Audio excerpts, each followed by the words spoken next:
Good morning everyone, welcome to my YouTube channel the nursing mentor. आज का जो हमारा टॉपिक है वो है हाइटल हर्निया। तो ये जीआई ट्रैक के डिसऑर्डर हम पढ़ रहे हैं, जिसमें सबसे पहला है हमारा हाइटल हर्निया। तो आज हम हाइटल हर्निया का पूरा इंट्रोडक्शन, उसकी पैथोफिजियोलॉजी, इटियोलॉजी, सारी चीज़ें पढ़ेंगे। तो स्टार्ट करते वीडियो को हम कि हाइटल हर्निया होता क्या है।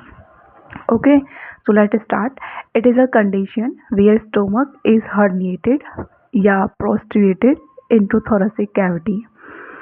ये एक ऐसी कंडीशन होती है जिस पर जो हमारा स्टोमक होता है वो हर्निएटेड या प्रोस्ट्रेट हो जाता है हमारे थोरेसिक कैविटी में। मीन्स ये जो हमारा स्टोमक होता है ना, ये जो हमारा स्टोमक होता है ये हमारा प्रोस्ट्रेट हो जाता है कहाँ, हमारी ईसोफेगस की तरफ। ये जो हमारी ईसोफेगस है, ये जो ओपनिंग है, इसको ही हम हाइटल हर्निया कहते हैं। इस ओपनिंग में से ये जो हमारा स्टोमक है ये हमारी ईसोफेगस की तरफ मूव ऑन कर जाता है, प्रोस्ट्रेट हो जाता है, उसे कहते हैं हम हाइटल हर्निया। तो ये हमारे थोरेसिक कैविटी होती है ईसोफेगस वाली, एंड ये हमारी एब्डोमिनल कैविटी होती है, कौन सी, स्टोमक वाली। ठीक है, तो एक कंडीशन होती है जिसमें जो हमारा स्टोमक होता है वो हर्निएटेड, प्रोस्ट्रेट हो जाता है कहाँ, हमारी थोरेसिक कैविटी में। अब the esophagus enter the abdominal through an opening in the diaphragm and empty at its lower and into the upper part of the stomach। इसमें क्या होता है, जो हमारा स्टोमक का अपर पार्ट होता है वो हमारे ईसोफेगस में एंटर कर जाता है, प्रोस्ट्रेट कर जाता है इस ओपनिंग के थ्रू। यहाँ पे क्या होता है, हमारा डायफ्राग्राम होता है। तो डायफ्राग्राम में एक ओपनिंग होती है, क्या होती है, ओपनिंग। जो ओपनिंग क्या करती है, डायफ्राग्राम में जो ओपनिंग पाई जाती है वो ओपनिंग क्या करती है, वो ओपनिंग हमारे ईसोफेगस दैन हमारे स्टोमक को एक दूसरे के साथ कनेक्ट करती है। क्या करती है, एक दूसरे के साथ कनेक्ट करती है। उस ओपनिंग के थ्रू ही ये दोनों एक दूसरे के साथ कनेक्ट होते हैं, बट किसी रीज़न की वजह से वो जो ओपनिंग होती है वो वीक हो जाती है या उस पर ज़्यादा फोर्स पड़ता है, तो जिससे जो हमारा स्टोमक होता है वो हमारे ईसोफेगस में हर्निएटेड हो जाता है, प्रोस्ट्रेट हो जाता है। इस कंडीशन को ही हम हाइटल हर्निया कहते हैं। ओके, तो एक बार फिर बता देती हूँ हाइटल हर्निया क्या होता है। तो हाइटल हर्निया एक ऐसी कंडीशन होती है जिसमें जो हमारा स्टोमक होता है वो एक ओपनिंग के थ्रू हमारी ईसोफेगस में हर्निएटेड या प्रोस्ट्रेट हो जाता है, उसे हम हाइटल हर्निया कहते हैं। तो ये इसकी डेफिनेशन हो गई। अब बात करते हैं हम टाइप्स ऑफ हाइटल हर्निया। तो हाइटल हर्निया के दो टाइप होते हैं। सबसे पहला होता है स्लाइडिंग एंड एक्सियल, दूसरा होता है रोलिंग एंड पैरा इसोफेजियल। तो स्लाइडिंग एंड एक्सियल क्या होता है, it occur when the upper portion of stomach and esophageal junction are displaced upward and slide it and out of thoracic. इसमें क्या होता है कि जो हमारा स्टोमक का पार्ट होता है वो क्या करता है, स्लाइड करता रहता है। मतलब स्लाइडिंग का मतलब ही क्या होता है, ऊपर कभी नीचे, कभी ऊपर कभी नीचे। तो जो हमारा स्टोमक वाला पार्ट होता है वो हमारी ईसोफेगस में क्या करता रहता है, कभी ऊपर चला जाता है, कभी नीचे, कभी ऊपर कभी नीचे, इस तरीके से मूवमेंट करता रहता है, जिसको हम क्या कहते हैं, स्लाइडिंग या एक्सियल हाइटल हर्निया।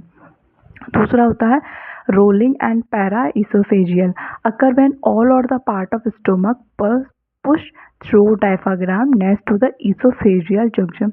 इसमें क्या होता है कि जो हमारा ईसोफेगस होता है ना, और जो हमारा स्टोमक होता है, क्योंकि जो हमारा स्टोमक है वो हमारे ईसोफेगस में हर्निएटेड हो चुका है, तभी तो हम इसे हाइटल हर्निया कहते हैं।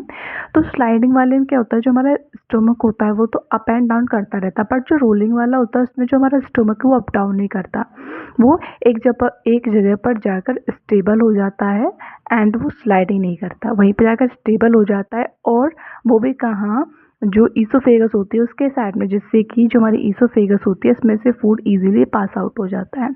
तो ये हो गई हमारी रोलिंग एंड पैराइसोफेजियल, और ये हो गया हमारा स्लाइडिंग एक्सियल। तो स्लाइडिंग एक्सियल में जो हमारी स्टोमक होता है वो हमारे ईसोफेगस में अप एंड डाउन करता रहता है, बट जो रोलिंग एंड जो पैरा इसोफेजियल है उसमें जो हमारा स्टोमक होता है वो हर्निएटेड हो जाता है हमारी ईसोफेगस में एक कॉर्नर में जाकर साइड पर, जिससे कि जो हमारा फूड है वो इजीली आ जाता है, जो हमारी ऑक्सीजन है वो इजीली आ जाती है, उसमें कोई प्रॉब्लम या डिफ़िकल्टीज नहीं होती हमारी खाने में या फिर हमारी एयर को मूव करने में। अब बात करते हैं हम इसकी ईटियोलॉजी के बारे में कि ये चीज़ें हो क्यों रही हैं, हाइटल हर्निया हमें क्यों हो रहा है। तो आपको इतना तो समझ में आ गया कि हाइटल हर्निया क्यों हो रहा है कि जो हमारा डायफ्राम था जिसमें हमने एक ओपनिंग पाई थी, उस ओपनिंग के जो हमारे जो इसोफेगस एंड जो स्टोमक है वो एक दूसरे के साथ कनेक्ट हो रहे हैं।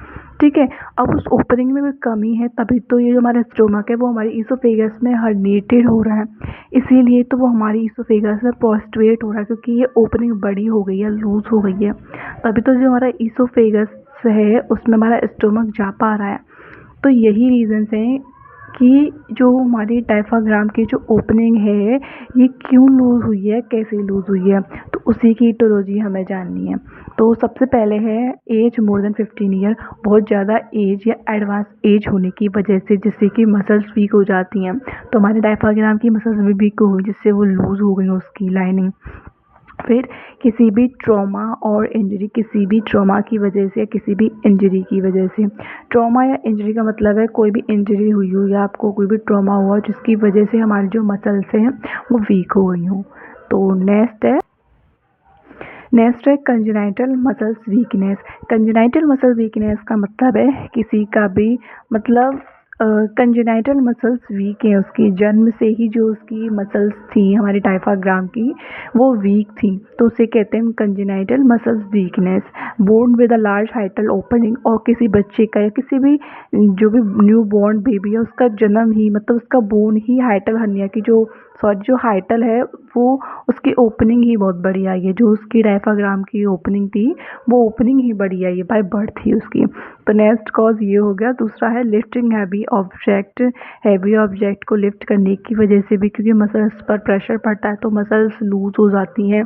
नेक्स्ट है स्मोकिंग, ओबेसिटी एंड ओवरवेट, बहुत ज़्यादा ओवरवेट होने की वजह से भी, अल्कोहल का कंजप्शन करने की वजह से, प्रेगनेंसी एंड स्ट्रोनियस एक्सरसाइज का मतलब होता है हैवी एक्सरसाइज। क्या होता है?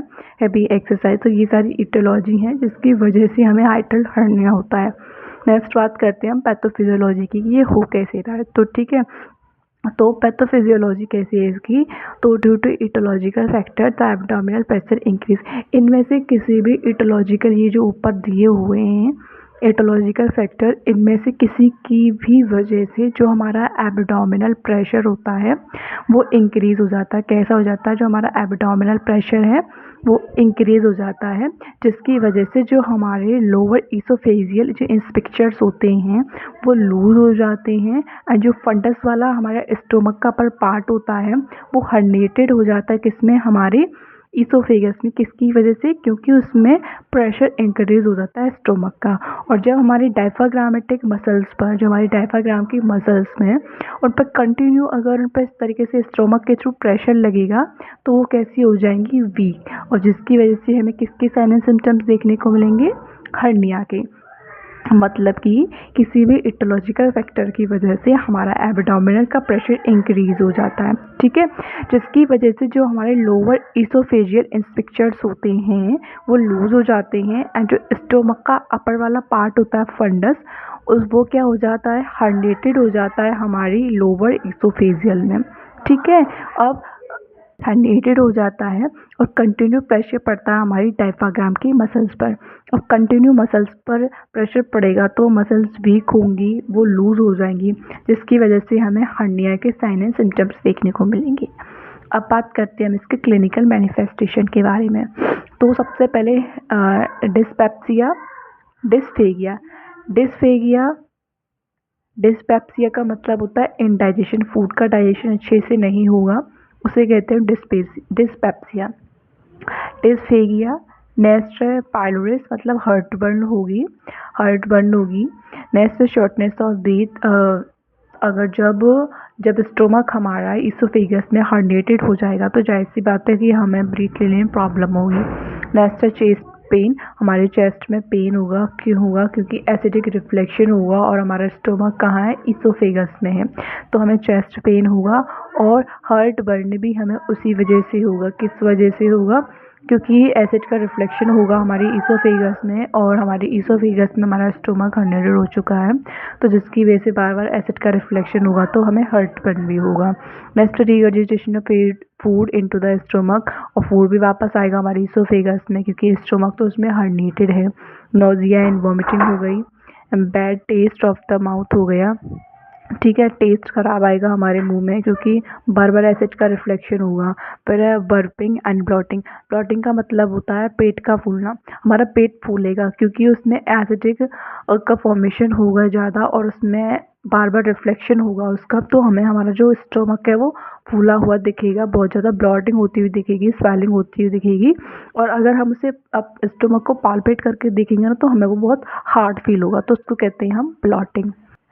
डायग्नोस्टिक इवेल्यूशन, तो उसको हम डायग्नोस किस किस चीज़ से करते हैं? सबसे पहले हमारी हिस्ट्री कलेक्शन, दूसरी है फिज़िकल एग्जामिनेशन कर सकते हैं, हम हिस्ट्री कलेक्ट कर सकते हैं उसका फिज़िकल एग्जामिनेशन कर सकते हैं। नेक्स्ट है हम चेस्ट का एक्सरे कर सकते हैं एसिड के रिफ्लेक्शन को देखने के लिए। एंडोस्कोपी एब्डोमिनल, मतलब कि जो एब्डोमिनल है उसकी हम एंडोस्कोपी कर सकते हैं।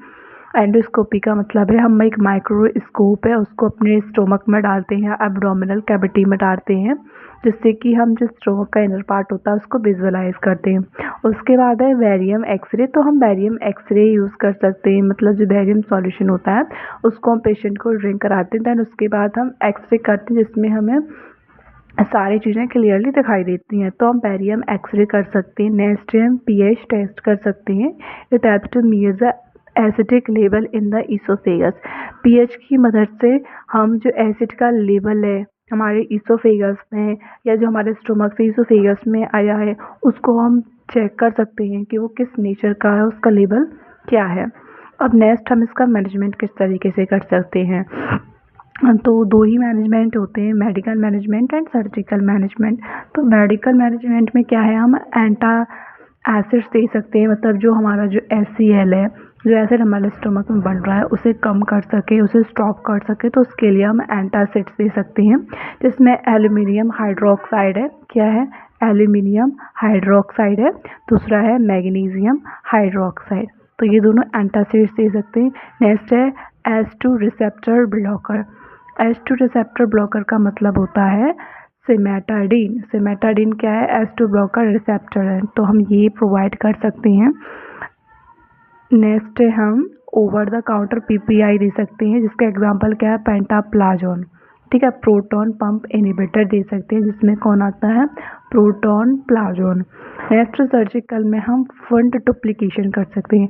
फंड डुप्लीकेशन का मतलब है जो हमारे स्टोमक का अपर पार्ट होता है और जो हमारी ईसोफेगस का लोअरेस्ट पार्ट होता है उसको हम टाइटली बाइंड कर देते हैं, जिसकी वजह से जो ईसोफेजल होता है या फिर जिसकी वजह से जो एसिडिक होता है उसका जो रिफ्लेक्शन है हमारी ईसोफेगस में वो नहीं हो पाता है, तो उसके लिए हम फंड डुप्लीकेशन करते हैं। तो ये इसका मैनेजमेंट हो गया। बाकी नर्सिंग मैनेजमेंट में हम उसकी मेडिकल हिस्ट्री जो पेशेंट की होती है उसे कलेक्ट कर सकते हैं, उसकी मेडिकल हिस्ट्री को कलेक्ट कर सकते हैं, उसके पेन के लेवल को हम असेस कर सकते हैं पेन स्केल से या फिर उसके फेस के रिएक्शन से, उसमें हम ड्यूरेशन चेक कर सकते हैं, लोकेशन चेक कर सकते हैं। उसके बाद हम उसके हेड को एलिवेट कर सकते हैं बेड से 6 इंच, ताकि जो एसिड का रिफ्लेक्शन है वो ईसोफेगस में ना जाए, क्योंकि अगर हेड ऊपर रहेगा स्टोमक से तो जो ईसोफेगस में जो रिफ्लेक्शन है एसिड का वो कम होगा। उसके बाद हम उसे कंफर्ट प्रोवाइड करा सकते हैं, जैसे कि डीप ब्रीथिंग एक्सरसाइजेज, जिससे कि उसे कंफर्ट फील हो। उसके बाद हम जो पेशेंट का वेट है उसे डेली चेक कर सकते हैं। नेक्स्ट हम उसे psychological and emotional support provide कर सकते हैं किसको? पेशेंट को। एंड हम उसे वेंटिलेट फील करा सकते हैं, उससे क्वेश्चंस पूछकर उसके क्वेश्चन जानकर, ठीक है। तो ये हो गया हमारा क्या हाइटल, आपको हाइटल अच्छे समझ में आया होगा। So thank you so much.